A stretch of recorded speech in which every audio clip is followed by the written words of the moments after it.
Question है थोड़ा सा ओके नहीं भाई हेलो हेलो नो किस टेबल है माइक लगा बताइएगा कि किस टेबल है जो यार भाई साहब का मुसवदे पे एक इत्तफाक राय हुआ है, उसका थोड़ा सा बताइएगा उसमें कौन सी शिक्के शामिल हैं, क्योंकि लोगों में बड़ा परेशानी पाई जाती है। ज़्यादातर शिके हमने देखी है, मौलाना साहब के साथ हमारा काफ़ी हद तक इत्तेफाक हुआ है और इंशाल्लाह ताला बाकी भी इत्तेफाक कल तक हो जाएगा। लेकिन हम ये है कि जो कुछ हम करेंगे खान साहब के मशवरे के साथ करेंगे, तो वो सब्जेक्ट तो खान साहब की अप्रूवल होगा। सर खान साहब से तो मुलाकात ही नहीं होने दी जा रही, तो इंशाल्लाह ताला परसों हो जाएगी। परसों हो जाएगी। बहुत साहब कल जा रहे हैं उसमें कमेटी में कमेटी में जाएंगे। हाँ कमेटी में तो जाएंगे। अच्छा आप बात सुने इतनी लंबी प्रेस कॉन्फ्रेंस के बाद भी आप चलें ठीक है। उधर से सवाल जवाब नहीं हो सके नहीं, ज़्यादा। मुझे ये था कि इनकी हो गई उसकी ठीक है। सिर्फ एक बताइएगा किस हद तक इत्तेफाक हो गया।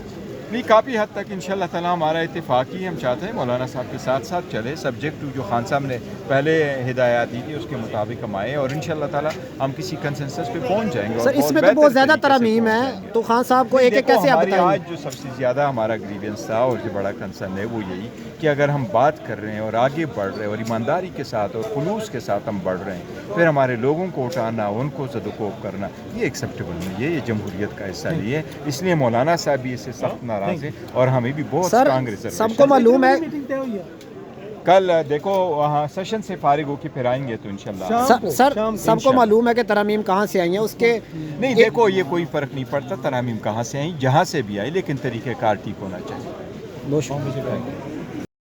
का रवैया जारहाना भी था। क्या अंदर कोई ब्रीफिंग हुई, मौलाना साहब को अपने लोगों पे गुस्सा था या पीटीआई के लोगों को हरासा करने के हवाले से मामला क्या हुए आज? बिस्मिल्लाहिर्रहमानिर्रहीम। देखें जी पूरा एक सिलसिला तवील चलता रहा है। बहुत सारी चीज़ें हुकूमत जो है वो एक किस्म की मेरा ख्याल है वो सीरियस नहीं है वो इस सारे प्रोसेस में, और वो उनके मेंबर JUI के मेंबरान को ज़दोकोप करना, मेंगल साहब के लोगों को ज़दोकोप करना, पीटीआई तो ज़ेरताब पहले ही आई हुई है, हमारे लोगों को उन्होंने जो ये सारा जबर का माहौल किया हुआ है तो सारे लोग देख रहे हैं।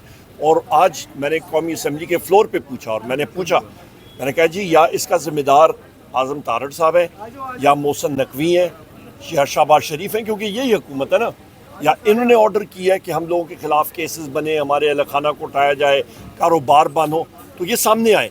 या ये नहीं कर रहे हैं तो तब भी बताएं, या कर रहे हैं तब भी बताएं। इतनी इनमें जुर्रत इखलाकी होनी चाहिए, और या नहीं कर रहे हैं तो फिर बता दे कि कौन कर रहे हैं। बहुत शुक्रिया। आज एहतजाज कहाँ जी इस वक्त आप देख सकते हैं कि मौलाना फजलुर रहमान के घर के बाहर इस वक्त पीटीआई का वफ्द मुलाकात करके जा रहा है।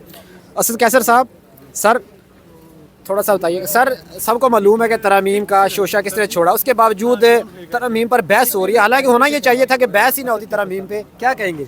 देखो अभी तो देखते हैं ना कि एक तरफ तो ये कोशिश कर रहे हैं कि इसको जमहूरी टच दे, दूसरी तरफ जो है इसको वो दूसरा टच दे रहे हैं, जर्नली टच। तो अभी देखते हैं कौन जीता है। इंशाल्लाह हमारी जंग है सही डेमोक्रेसी के लिए और हम कामयाब होंगे इंशाल्लाह। बस एक मिनट से कल 6 बजे की है इजलास। हाँ जी, कौमी असम्बली का 6 बजे है, सेनेट का 11 बजे है, सेनेट का 2 बजे है, और जो उसका है कैबिनेट का वो दिन को 11 बजे। एक मिनट सिर्फ। और खुसूसी कमेटी की बात हो रही थी। एक सेकंड, वो खुसूसी कमेटी नहीं, वो अलग है जी। साबिक स्पीकर कौमी असम्बली असद कैसर मेरे साथ मौजूद है। ये बताइएगा मौलाना फजलुर रहमान से मुलाकात में मौलाना तो बड़े गुस्से में नजर आ रहे थे, और आप भी क्या मामला तय पाए हैं मुसद्दे के हवाले से, और ये जो हरासा किया जा रहा है इस हवाले से क्या मुश्तरका हिकमत अमली होगी? कल हमारी डिस्कशन हो गई है और कल इंशाल्लाह मज़ीद भी हमारी नशस्त होगी। कुछ चीज़ों पे हमारा इत्तेफाक है, कुछ चीज़ें जो ऐसे हैं कि उसको हम मज़ीद उस पर डिस्कशन करना चाहते हैं, तो फिर कल हमारी मीटिंग होगी इंशाल्लाह। अच्छा ये बताइएगा इत्तेफाक किन किन चीज़ों पे हुआ है, मुख्तसर से ज़रा बताइएगा। नहीं वो चूँकि अभी पब्लिक नहीं करेंगे, जब हम कलेक्टिव वो बात करेंगे तो कलेक्टिव बताएंगे। हुकूमत तो पूरी तरह तैयारी कर रही है। असद कैसर साहब आप भी पार्लियामेंट को बेहतर समझते हैं, जुमा या हफ्ते की डेट दी जा रही है, तो क्या जुमा हफ्ता इतवार 3 दिन में आईनी तरमीम हो सकती है? नहीं ये तो करेंगे तो फिर क्या मतलब, ये आप कॉन्स्टिट्यूशनल अमेंडमेंट कर रहे हैं, ये तो पूरे मतलब आईनी जो आप अमेंडमेंट ला रहे हैं तो आप तो पूरी कौम के लिए ला रहे हैं और पूरी अपनी आइंदा नस्लों के लिए ला रहे हैं। तो इस पर खुल के डिबेट होना चाहिए, डिस्कशन होना चाहिए और टाइम देना चाहिए। आपके अरकान अभी महफूज हैं कौमी असम्बली और इंशाल्लाह। कल का एहतजाज सर दोबारा डी चौक तो नहीं आ रहे हैं? सर कल के एहतजाज के बारे में थोड़ा सा बताइएगा, जो मुल्कीर एहतजाज है वो इंशाल्लाह होगा। डी चौक आ रहे हैं दोबारा सर? क्यों हर एक दूसरे अपना अपना करेगा। अब इस वक्त मौलाना फजल रहमान की रहाई का से जी आप देख सकते हैं इस वक्त मौलाना फजल रहमान साहब के घर के बाहर पीटीआई की क़यादत जमा है। हामिद खान साहब, असद कैसर साहब, उमर अयूब साहब और बैरिस्टर गौहर साहब इस वक्त यहाँ पर मौजूद हैं। और मौलाना साहब ने प्रेस कॉन्फ्रेंस भी की और उसमें उन्होंने गुस्से का इज़हार भी किया कि जो उनके कारकुनान को उठाया जा रहा है। शराई साहब आपकी खबर क्या कहती है, मिलिट्री कोर्ट्स वाली शामिल है शिकस्त में मौलाना साहब की? उसने नहीं, वो जिक्र कर रहे थे, आज मेरे साथ ये इंटरव्यू था राजा परवेज़ अशरफ का, वो कह रहे थे कि हम कुछ इस पर पेशरफ्त कर रहे हैं। अच्छा, वो उनका था, वो है तो मौलाना ने मेरे ख्याल से आईनी अदालत के पीछे बहुत सी शिकें छुपी हुई हैं। आईनी अदालत अगर आई डोंट नो, लेकिन राजा परवेज़ अशरफ को अगर मैं कोट करूं, क्योंकि उन्होंने खुद कहा है, तो वो जिक्र उन्होंने किया है। अब देखना पड़ेगा वो कितना अहम है। बिल्कुल जी, खबरें तो ये आ रही थी कि बिलावल भुट्टो बहुत ज़्यादा मुतहर्रिक हैं और नवाज शरीफ साहब भी बहुत ज़्यादा मुतहर्रिक हैं मिलिट्री कोर्ट्स के हवाले से, ताकि इमरान खान को जो केस है वो मिलिट्री कोर्ट्स में भेजकर हमेशा के लिए इमरान खान की जो सियासत है उसको ख़त्म किया जा सके। ज़ाहिर है वो मिलिट्री कोर्ट्स के अलावा किसी तरह भी उस इमरान खान को काबू नहीं किया जा सकता। ये इस वक्त आप मौलाना फजल रहमान के घर के बाहर के मनाज़र इस वक्त आप देख रहे हैं।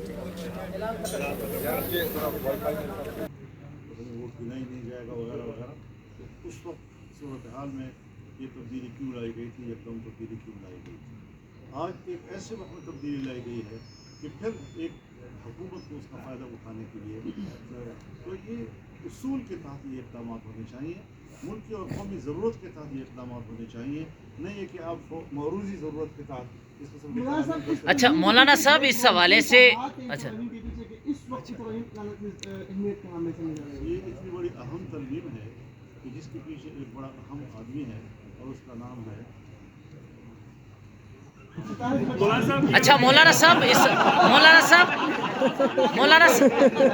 अच्छा मौलाना साहब इस बात का मजा लें यार। अच्छा मौलाना साहब, अच्छा जी जी, हो सकता है। अच्छा मौलाना साहब, यस अच्छा मौलाना साहब, एक ये बात ये करना, अल्लामा साहब आपने कहा कि कल सुबह तक का वक्त देते हैं ये हालात दुरुस्त कर लिए जाएं। अगर नहीं दुरुस्त किए जाते और ये सिलसिला जारी रहता है तो फिर आपकी हिकमत अमली क्या होगी? तो हम भी होंगे और आप भी होंगे। अच्छा मौलाना साहब, इस हवाले से मौलाना साहब, हैदर शराजी जियो न्यूज़ से आपने इस तशवीश का जिक्र किया। हमने देखा कि केपी हाउस तक भी रेंजर्स पहुंची, वहां पर अदारे के एहलकार पहुंचे बावर्दी, और वहां से सीएम की गिरफ्तारी की कोशिश हुई। ये एक तरफ, लेकिन आज साबिक वज़ीर आज़म राजा परवेज़ अशरफ ने जियो न्यूज़ से गुफ्तगू करते हुए कहा है कि मिलिट्री कोर्ट्स बनाने की भी बात है, और उसमें राजा परवेज़ अशरफ ने कहा है कि ये पर्सन स्पेसिफिक नहीं है, बल्कि वसी तर मफाद में ये चीज़ें कर रहे हैं। क्या आप ये समझते हैं कि आप मिलिट्री